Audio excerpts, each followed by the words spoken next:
Bienvenue sur le rocher. Tu lèves les mains, tu chantes, mais à l'intérieur, c'est le silence, le vide, le désert.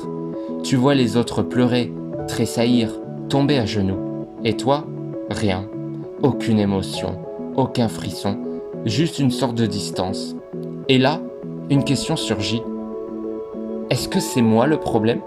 Est-ce que Dieu s'est éloigné? Si tu te reconnais, ce message est pour toi. Aujourd'hui, on parle de ce moment inconfortable dans la louange où tout semble sec et de comment traverser ça avec maturité et foi. C'est parti. Tout d'abord, la louange n'est pas une émotion, c'est une décision.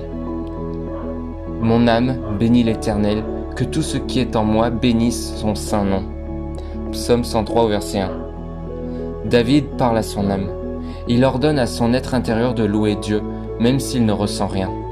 La louange véritable ne dépend pas de l'ambiance, ni de nos humeurs. Elle repose sur une vérité immuable. Dieu est digne d'être loué, qu'on le ressente ou non. La maturité spirituelle, c'est quand tu loues, non pas parce que tu sens quelque chose, mais parce que tu sais qui il est. La louange n'est pas une performance émotionnelle, c'est un acte d'amour volontaire. Dieu n'est pas une émotion, il est esprit. Dans Jean chapitre 4 verset 24, il est dit « Dieu est esprit, et il faut que ceux qui l'adorent en esprit et en vérité. » Tu peux ne rien ressentir, et pourtant être en pleine adoration. Le silence intérieur n'est pas toujours un signe de distance. Parfois, c'est Dieu qui t'apprend à l'aimer autrement, sans appui émotionnel.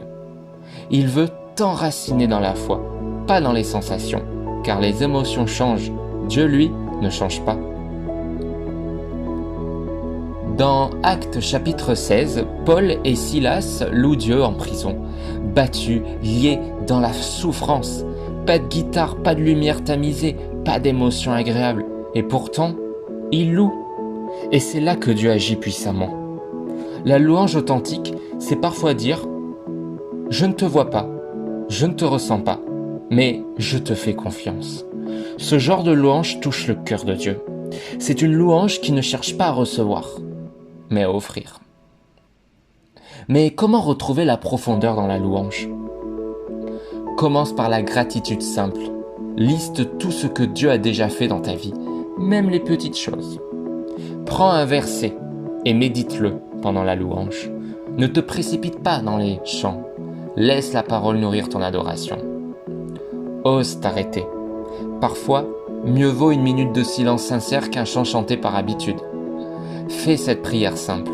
Seigneur, je ne te ressens pas, mais je te choisis. Ravive mon cœur, que ma louange soit vraie, même sans émotion. La profondeur ne vient pas toujours avec le bruit. Elle vient souvent dans le calme, dans la constance, dans l'humilité. Tu n'es pas froid, ni cassé, ni insensible. Tu es juste humain et en chemin. Et Dieu voit ton effort, ta fidélité, ton désir sincère. Même à sec, ta louange a de la valeur.